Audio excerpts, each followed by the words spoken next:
Salut, salut! Et oui, c'est à mon tour de conclure cette série sur la 5ème République après le passage de mes chers camarades. D'ailleurs, si vous n'avez pas encore vu leurs vidéos, arrêtez tout et allez tout de suite les voir.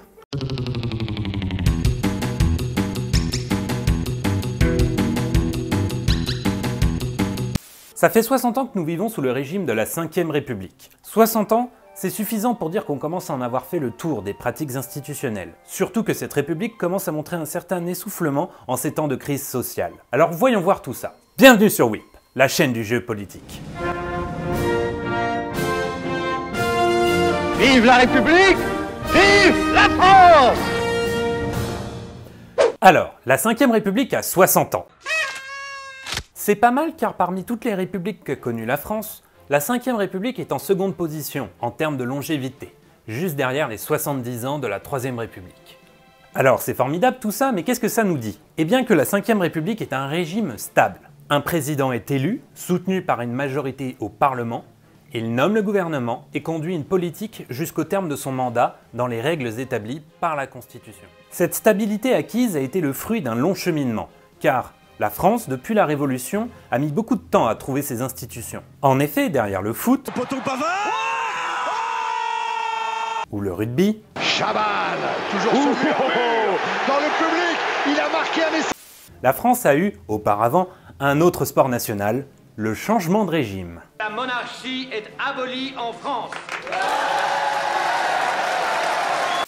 Depuis 1789, la France a connu 12 régimes politiques et 15 constitutions. La monarchie constitutionnelle de 1789 à 1792, la Première République de 1792 à 1804, le Premier Empire de 1804 à 1815, la Restauration des années 1814-1815 à 1830, la monarchie de Juillet de 1830 à 1848, la Deuxième République de 1848 à 1852, le Second Empire de 1852 à 1870, la Troisième République de 1870 à 1940, l'État français de 1940 à 1944, le GPRF de 1944 à 1946, la 4ème République de 1946 à 1958 et enfin la 5ème République depuis 1958.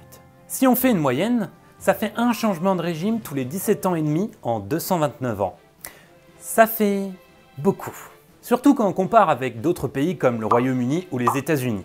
Mais la comparaison atteint vite ses limites, car l'organisation du pouvoir politique dans un pays est quelque chose de très particulier. La France a expérimenté beaucoup de régimes politiques différents. La monarchie absolue, la monarchie constitutionnelle autoritaire, la monarchie parlementaire, l'empire autoritaire, la république présidentielle, la république parlementaire et enfin la république semi-parlementaire, celle de la 5ème République. Cette 5ème République est d'abord le fruit d'un constat, celui du général de Gaulle. La faiblesse de l'exécutif et la domination des assemblées parlementaires dans la gestion des affaires publiques a entraîné une instabilité politique chronique qui a affaibli la France dans les temps de crise et a rendu les réformes nécessaires pour surmonter celles-ci impossibles. En effet, sous les 3ème et 4ème Républiques, le gouvernement était formé quand un accord de gouvernement était trouvé entre les différentes forces politiques au Parlement. Aussi, un ministère pouvait tomber facilement, car les coalitions parlementaires se défaisaient rapidement d'une loi sur l'autre, ou se désolidarisaient au premier échec politique, que ce soit sur la scène nationale ou sur la scène internationale. Charles de Gaulle le décrit très bien dans ses mémoires de guerre, publiés dans les années 50. Il part du constat que l'instabilité politique n'a pas permis à la France de se préparer au danger nazi en réformant son armée. De la même façon, c'est la faiblesse du gouvernement de Paul Reynaud qui a amené celui-ci à tomber face au maréchal Pétain, partisan de l'armistice avec l'Allemagne nazie. La défaite de juin 1940 a définitivement marqué la 3ème République comme étant un régime faible. Née de la défaite de 1870 face à la Prusse, elle meurt dans la défaite de 1940 face à l'Allemagne nazie. De la même façon, c'est au sortir d'une victoire qui a eu un bon goût de défaite que la 4ème République est née. Et ce sont les guerres de la décolonisation, l'Indochine, l'Algérie, qui auront raison d'elle. Pourquoi je m'attarde sur ça? Eh bien parce que comprendre la 5ème République, c'est comprendre l'expérience qu'a eue le militaire qui était Charles de Gaulle dans la conduite des affaires étrangères et militaires dans les régimes parlementaires des années 1930 et 1950. L'atermoiement des exécutifs de cette époque a affaibli la France sur la scène internationale, que ce soit en étant défaite en 1940 ou en étant fustigée par la communauté internationale durant les guerres de la décolonisation. Aussi, le régime que voulait le général, c'était une république qui laissait toute latitude au président pour gérer les affaires internationales. Ce sont donc des considérations de politique étrangère qui ont influencé la rédaction de la Constitution du 4 octobre 1958. Et même si celle-ci ne présente pas clairement la politique étrangère comme étant le domaine réservé du président de la République, plusieurs articles ont eu une interprétation allant dans ce sens. L'article 5 sur le rôle du garant de l'indépendance nationale, de l'intégrité du territoire et du respect des traités, l'article 14 sur l'accréditation des ambassadeurs, l'article 52 sur son rôle de négociateur et de ratification des traités, et concernant l'article 16, l'idée d'accorder des pouvoirs exceptionnels au président en temps de crise est aussi un souvenir de la débâcle française de 1940. Pour le général, si le président de l'époque avait pu faire cela en juin 1940, peut-être qu'il ne se serait pas retrouvé à Londres avec sa bite et son couteau pour sauver le pays.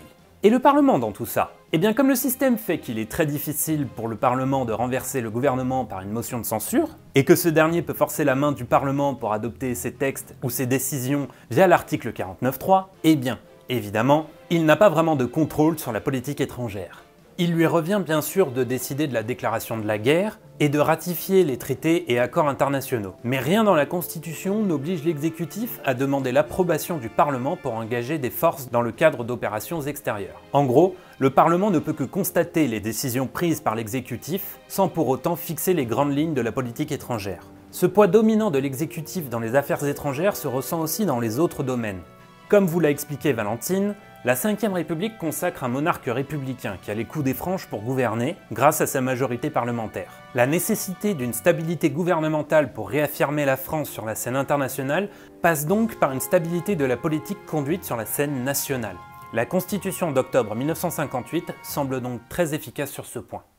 Seulement voilà, les alternances successives depuis 1980 semblent montrer une certaine incapacité des institutions de la Ve République à pouvoir surmonter la crise sociale latente depuis les années 80. Le fait est que notre Constitution a beaucoup bougé depuis 1958. L'élection du président de la République au suffrage universel direct, le quinquennat, la décentralisation, le Parlement rationalisé, tout ça fait qu'on pourrait presque dire qu'on est déjà dans une 6e République, tant notre Constitution a tellement changé depuis le projet d'origine.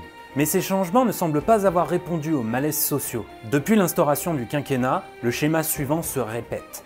Un président est élu sur un projet ambitieux, mais le quinquennat se révèle trop court pour l'appliquer et en voir les résultats.